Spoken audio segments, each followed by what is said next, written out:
I'm Joshua Stokes and I'm the Isle of Man reporter for ITV Granada Reports. And as the sole representative for ITV here, each day can be very different. Some days I can be out filming and reporting on stories, and other days I may be finding or planning future reports or features.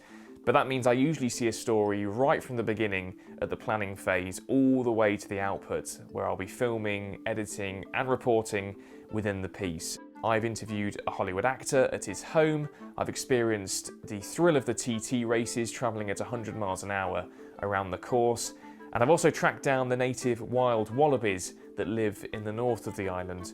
There's one, just in sort of the bushes there. So hopefully that's evidence in itself of the real variety I have here in my job while living in the Isle of Man. 50 years ago, this was the scene of a horrific disaster. People are crawling all over the place, looking round for children. An absolute horror movie. And it was just raining fire. The heat is starting to build up now. Suddenly it came racing towards us. So our documentary, Summerland, The Forgotten Disaster, tells the story of the Isle of Man's greatest tragedy. In 1973, a fire ripped through a giant leisure complex here in Douglas, killing 50 people and injuring many more. So our documentary starts by telling the story of what happened that night, told by those who lived through it. It then goes into depth about how the fire started and explores that sense of injustice that is still felt by those who continue to suffer from the effects of the fire today. So I'd always been aware of the derelict site at the end of the promenade. I can actually see it from my flat here in Douglas, but it was only when I began talking to people who live near the site when I realised the true horror of what actually happened there. And I couldn't quite believe it at first. There lies an unused site where over half a century ago 50 people lost their lives in a devastating fire. How did the fire start? Who was responsible? And above all, why is it not something widely known by people today? Those were the questions that I was asking myself as a journalist. So after doing some more research and digging a little bit deeper, we soon found out that there was this overwhelming sense of injustice from those who lost loved ones. And it was Jackie's story that really alerted people to the shock and the scale of what happened that night. And after our first 45-minute interview together, it became clear how silenced she has felt in the years that came after the fire.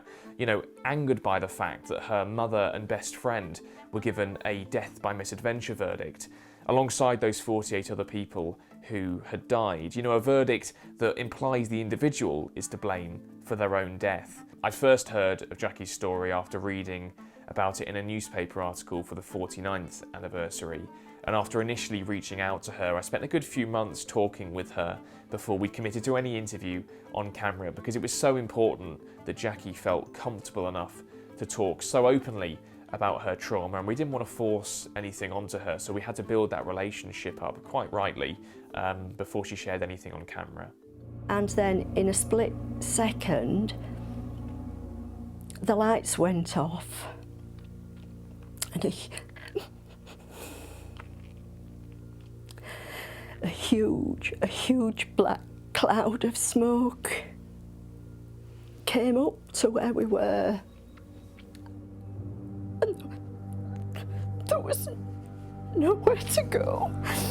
Some of those interviews that I did with survivors were probably some of the hardest bits of filming that I've ever had to do. For some, this was the first time they were sharing their trauma so publicly. It was often difficult to distance yourself from that emotionally. But that was an important balance to strike, because we're all human and you couldn't not be moved by those who were affected and the experiences they were talking about, which were so horrific and traumatic to hear, but also for them to share. So it was a difficult balance to strike. So since the documentary has launched, we've had people getting in touch, sharing their own stories of Summerland, and again, many saying they really have felt the disaster has been forgotten about. And we've also had lots of people off of the Isle of Man saying they'd never even heard about Summerland, again reinforcing that idea of it being the forgotten disaster. And they were really shocked by what they saw in the documentary.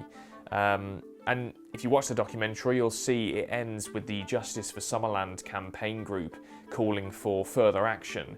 So their aim is to raise awareness and overturn the death by misadventure verdict that continues to hang over the bereaved families and survivors.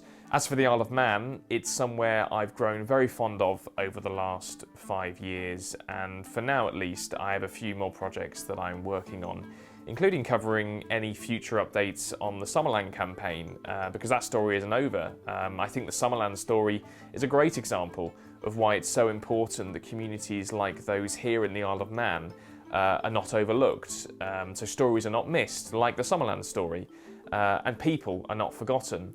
So it's a real honour that the RTS has chosen to recognise the Isle of Man in this way, and I look forward to representing the island at the awards. The winner stood out because of the deep research which went into this story, the resourcefulness with which it was pursued, and the emotional power of the storytelling.